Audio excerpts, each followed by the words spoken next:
নমস্কার শ্রোতা বন্ধুরা, কুহেলিতে আমাদের আজকের উপস্থাপনা হেমেন্দ্র কুমার রায়ের লেখা চিলের ছাতের ঘর। গল্পের সূত্রধার ও গল্প পাঠে আমি মধুমন্তী এবং অন্যান্য চরিত্রে প্রসেনজিৎ, অয়ন এবং দীপ। শুরু হচ্ছে আমাদের আজকের নিবেদন চিলের ছাতের ঘর। অমলের ছেলেবেলার বন্ধু মানিক। সেবারে মানিক তার বাড়ির আর সকলকার সঙ্গে পশ্চিমে বেড়াতে গিয়েছিল। জায়গাটার নাম না হয় আর বললুম না। কিছুদিন পরে মানিকের কাছ থেকে অমল এই চিঠিখানি পেয়েছিল। ভাই অমল, তোমার জন্য বড় মন কেমন করছে, কারণ এই দেশটা এত সুন্দর যে তোমাকে না দেখালে আমাদের তৃপ্তি হচ্ছে না।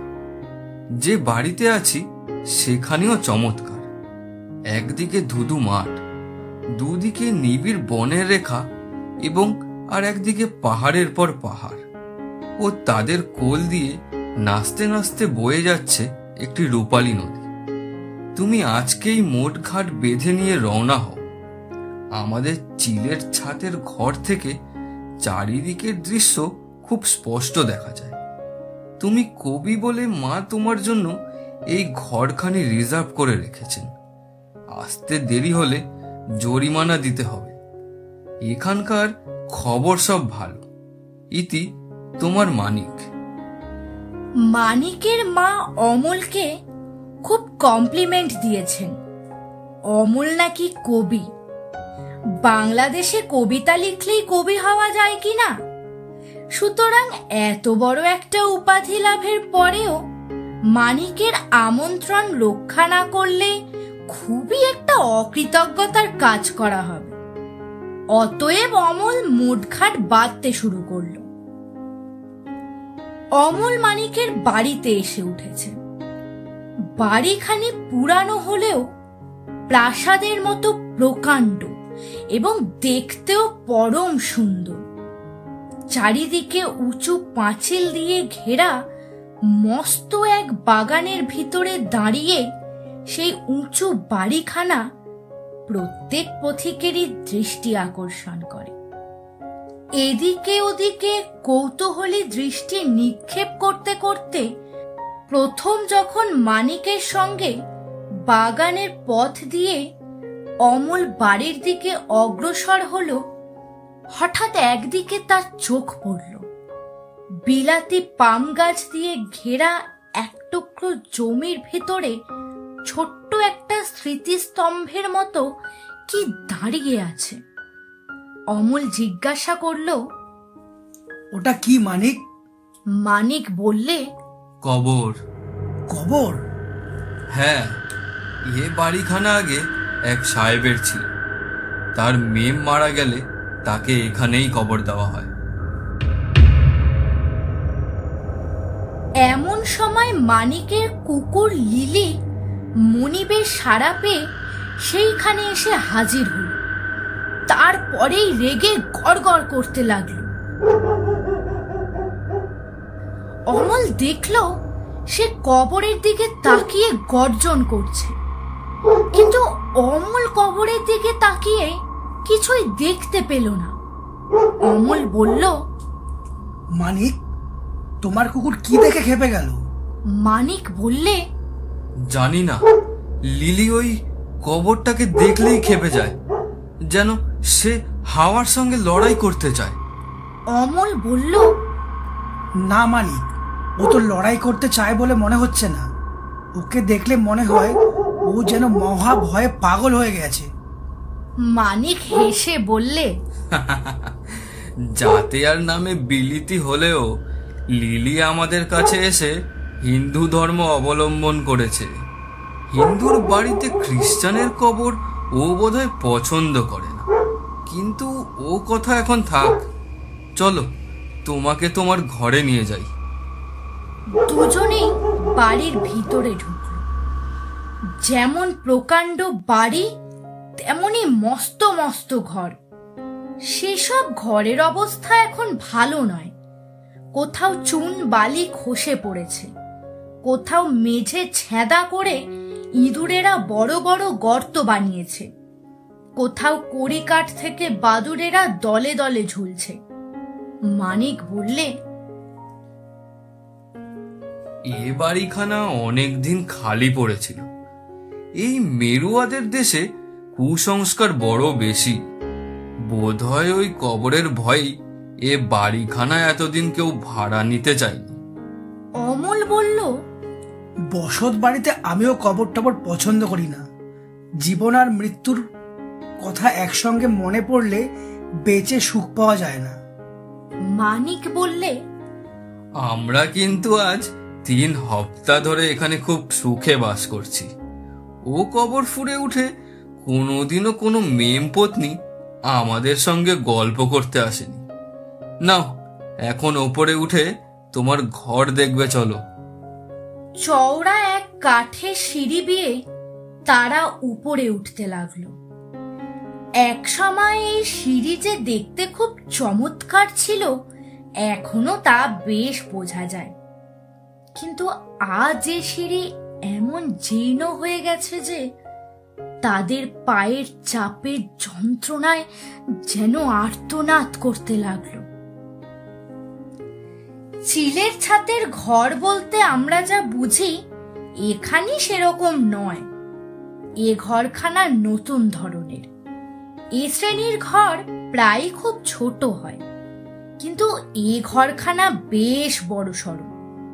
এর একদিকে কাঠের সিঁড়ি উপরে উঠে এসেছে এবং তারপরেই ঘরখানা শুরু হয়েছে। 3 দিকে সারি সারি 12টা লম্বা চওড়া জানলা ও ঘরের ম্যাটিং মোড়া মেঝের উপরে কতগুলো পুরনো sofa, couch, chair, dressing table, washing stand ও একখানি মস্ত বড় লোহার খাট। সিঁড়ি ঘর ছেড়ে ঘরের মেঝেতে পা দিয়েই কেন জানি না অমলের মনে হলো এ ঘরখানা যেন খালি নয়। এখানে যেন কি একটা অদৃশ্য বিভৎস রহস্য একান্তে অনেক দিন ধরে গোপনে বাস করছে। সঙ্গে সঙ্গে কেমন একটা অজানা আতঙ্কে অমলের সারা মন আচ্ছন্ন হয়ে গেল। যেন এখানে একটু হাওয়া নেই।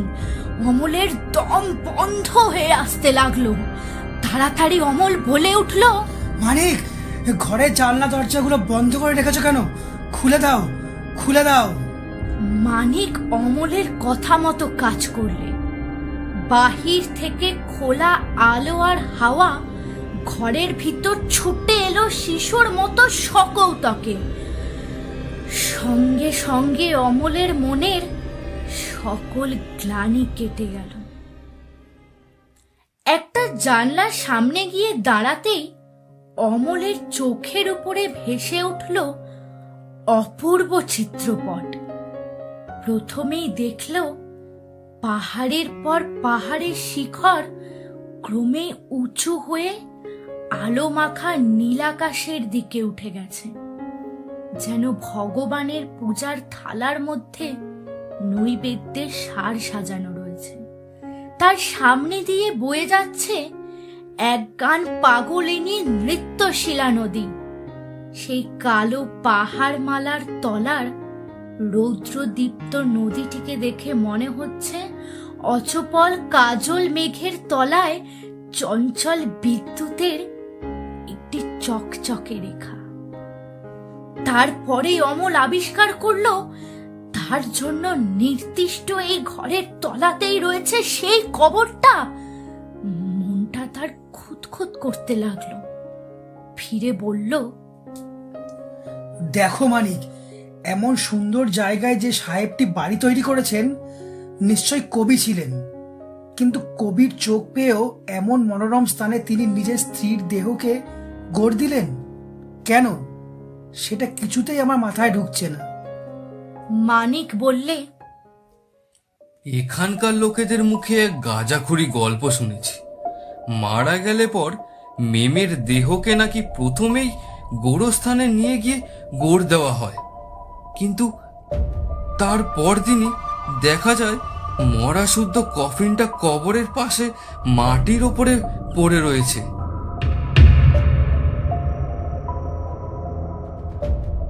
কফিনটাকে আবার গর্ত পুড়ে মাটি চাপা দেওয়া হলো, কিন্তু তার পরদিনই দেখা যায় মরা শুদ্ধ কফিনটা কবরের পাশে মাটির ওপরে পড়ে রয়েছে।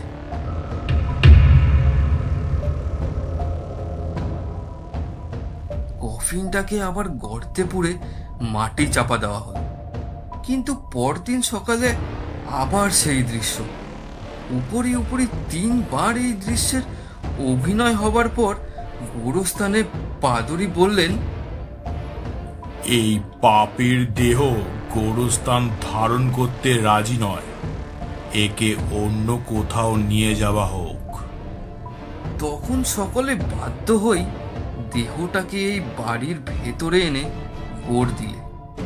সেই থেকে পাপী কবর থেকে আর পালাবার চেষ্টা করে। অমল বললে, পাদ্রী সাহেব মেমের দেহকে পাপী বললেন কেন? মানিক বললে, মেম নাকি আত্মহত্যা করেছিল, কিন্তু আজগুবি গল্প আমি বিশ্বাস করি না, এসব হচ্ছে বানানো কথা। ঘরের চারিধারে চোখ বুলিয়ে অমল জিজ্ঞাসা করল, এ ঘরের এই পুরনো আসবাবগুলো কোত্থেকে এলো? মানিক বলল, আসবাবগুলো হচ্ছে সেই সাহেবের, তার মেম এই ঘরেই বাস করত।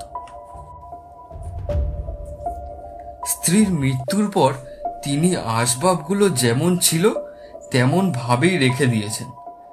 আমাদেরও মানা করে দেওয়া হয়েছে আমরা যেন এই ঘর থেকে কোনো জিনিস না সরিয়ে রাখি। হঠাৎ কাঠের ঠিক মাথার উপরের দেওয়ালে টাঙানো একখানা প্রকাণ্ড অয়েল পেইন্টিং এর দিকে অমলের দৃষ্টি আকৃষ্ট হলো। স্ত্রীলোকের ছবি। আসলে মানুষের দেহ যত বড় হয়, সেই আঁকা ছবির দেহটিও তার চেয়ে ছোট নয়। অমল শুধালো, ও কার ছবি মানিক? মানিক বললে, সেই মেমের। কাছে গিয়ে দেখো না, মেমটি দেখতে ঠিক ডানা কাটা পরীর মতো না? পায়ে পায়ে অমল ছবির কাছে এগিয়ে গেল। পটে আঁকা আছে এক বুড়ির চেহারা। তার বয়স 65-র কম হবে না। লিকলিকে দেহ, বাঁখারের মতো সরু বাহু, সাদা শনের মতন চুলগুলো কাঁধের ওপর এসে পড়েছে। ঠোঁটের কোণে অত্যন্ত কুৎসিত হাসি, নাকটা টিয়া পাখির মতো বাঁকানো, আর তার কোটরে ঢোকা কুতকুতে চোখ দুটো। ওফ, সেই চোখ দুটোর ভিতর থেকে যে ক্রূর দৃষ্টি বেরিয়ে আসছে, অমল কিছুতেই তা বর্ণনা করতে পারবে না। অমলের মনে হলো গোখ্র সাপের চেয়ে অনেক ভয়ানক সেই চোখ দুটো যেন এখনো জ্যান্ত হয়ে আছে। ছবিতে আঁকা মূর্তি ও তার চোখ যে এত বেশি স্বাভাবিক ও জীবন্ত হয়, এটা কখনো কল্পনা করতে পারেনি অমল। বিলিতি কেতাবে আঁকা ডাইনি মূর্তি যেন রক্ত মাংসের দেহ নিয়ে অমলের সম্মুখে এসে দাঁড়িয়েছে। মানিক বললে, কি হে অমল, এই মেম সাহেবটিকে তোমার পছন্দ হলো? ঘৃণায় মুখ ফিরিয়ে অমল বলল, পছন্দ? যাকে দেখে এই ছবিখানা আঁকা হয়েছে সে মানুষটির প্রকৃতি নিশ্চয়ই খুব জঘন্য ছিল। তোমার এই মেমের ছবি যদি ঘর থেকে সরিয়ে না রাখো, তাহলে রাত্রে আমি দুঃস্বপ্ন দেখব। মানিক বললে, কিন্তু ঘর থেকে যে কিছু সরাতে মানা আছে। অমল বললে, তাহলে আমাকে অন্য ঘরে দাও। মানিক একটু ভেবে বলল, আচ্ছা, এসো আমরা দুজনে মিলে ছবিখানাকে নামিয়ে ঘরের বাইরের দিকে রেখে দিই। তারপর বাড়ি ছাড়বার সময় ছবিখানাকে আবার দেওয়ালে টাঙিয়ে রেখে চলে গেলেই হবে। খাটের উপরে উঠে দুজনে মিলে সেই প্রকাণ্ড ছবিখানাকে নামানোর চেষ্টা করল, কিন্তু উফ, সে কি বিষম ভারী ছবি, ওজনে যেন একজন মানুষের দেহের মতোই ভারী। মানিক আশ্চর্য হয়ে বললে, ছবি কখনো এত ভারী হয়? অবশেষে কষ্টে সৃষ্টে ছবিখানাকে নামিয়ে ঘরের বাইরে ছাদের ওপরে নিয়ে গিয়ে রেখে এলো।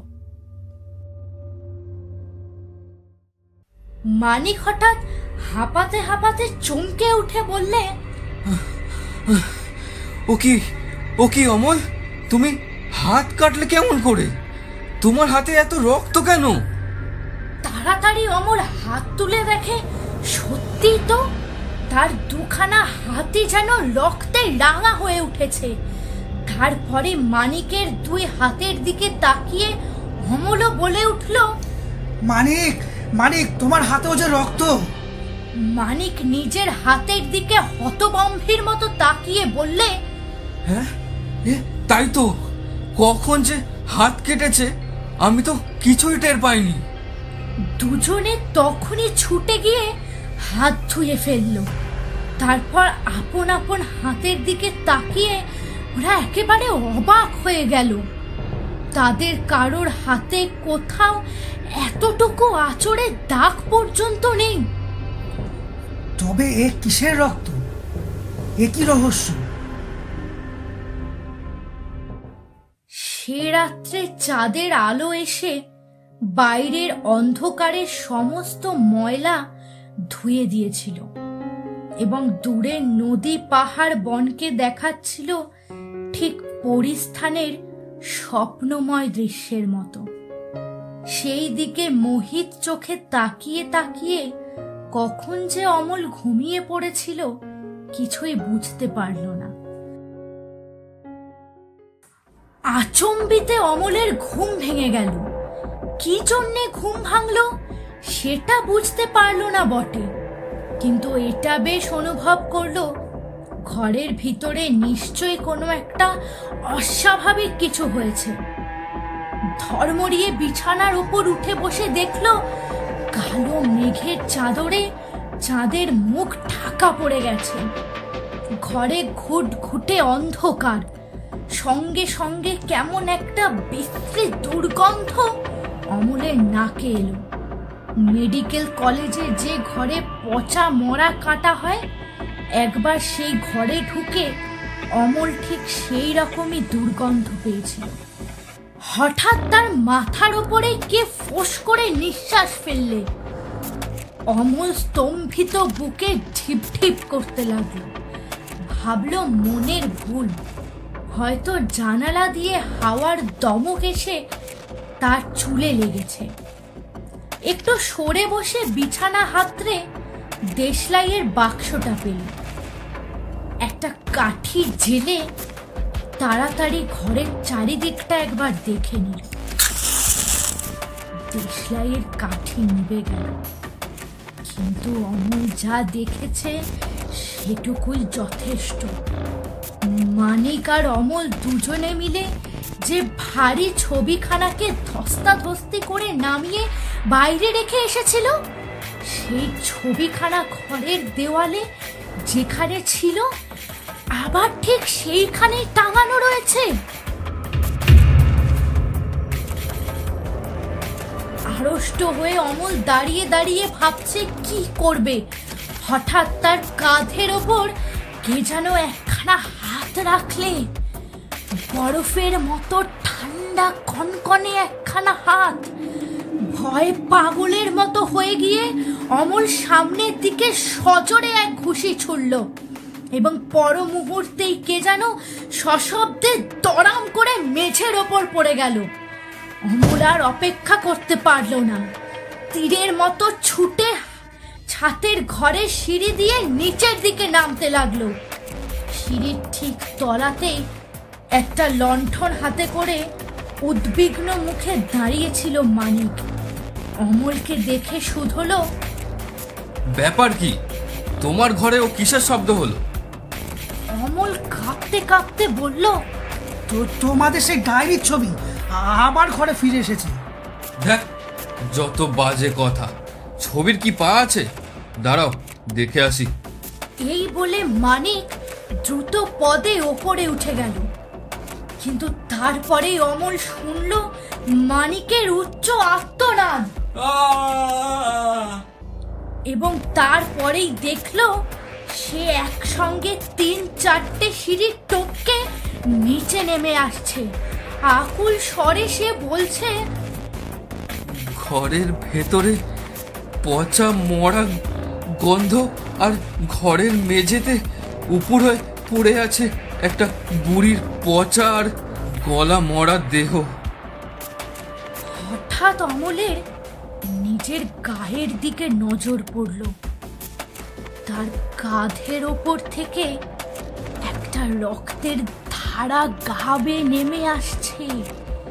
এই কাঁধেই সেই বরফের মতো ঠান্ডা হাতের স্পর্শ পেয়েছিল।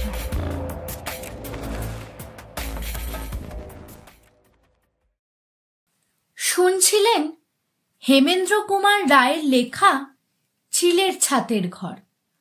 আমাদের প্রয়াস ভালো লাগলে লাইক, কমেন্ট, শেয়ার এবং সাবস্ক্রাইব করার অনুরোধ রইল। দেখা হবে আগামী শুক্রবার ঠিক রাত 8টায় নতুন গল্পের সাথে। ধন্যবাদ, ভালো থাকবেন।